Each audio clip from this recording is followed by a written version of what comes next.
Eukaryotic cell से related हमारी NCERT biology में जो कुछ भी मेंशन्ड है, आइए रिवाइज करते हैं।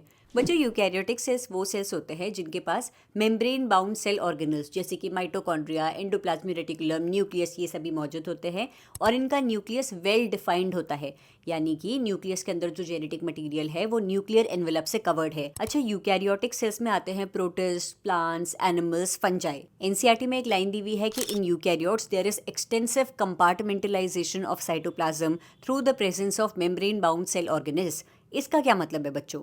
देखो, यूकैरियोट्स में क्या होता है, जो साइटोप्लाज्म है ना, वो डिस्टिंक्ट कंपार्टमेंट्स में डिवाइडेड होता है due to the presence of membrane bound cell organelles like mitochondria, endoplasmic reticulum, vacuoles, Golgi complex.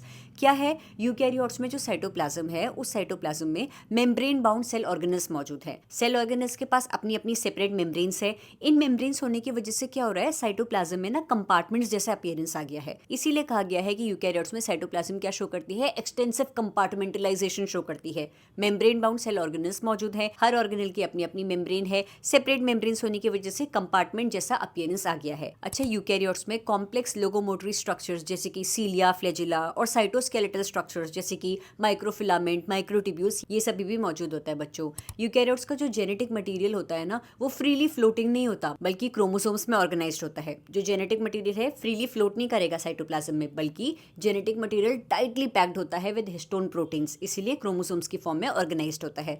सारे यूकैरियोटिक सेल एक जैसे नहीं दिखते। जैसे कि अगर मैं प्लांट सेल और एनिमल सेल्स को ही डिफरेंशिएट करूं, तो प्लांट सेल्स में प्लास्टर्ड्स होते हैं, एनिमल सेल्स में नहीं होते। प्लांट सेल्स में सेल वॉल होती है, एनिमल सेल्स में नहीं होती। प्लांट सेल्स के वैक्यूल्स का साइज लार्ज होता है, एनिमल सेल्स में स्मॉल वैक्यूल्स मौजूद होते हैं।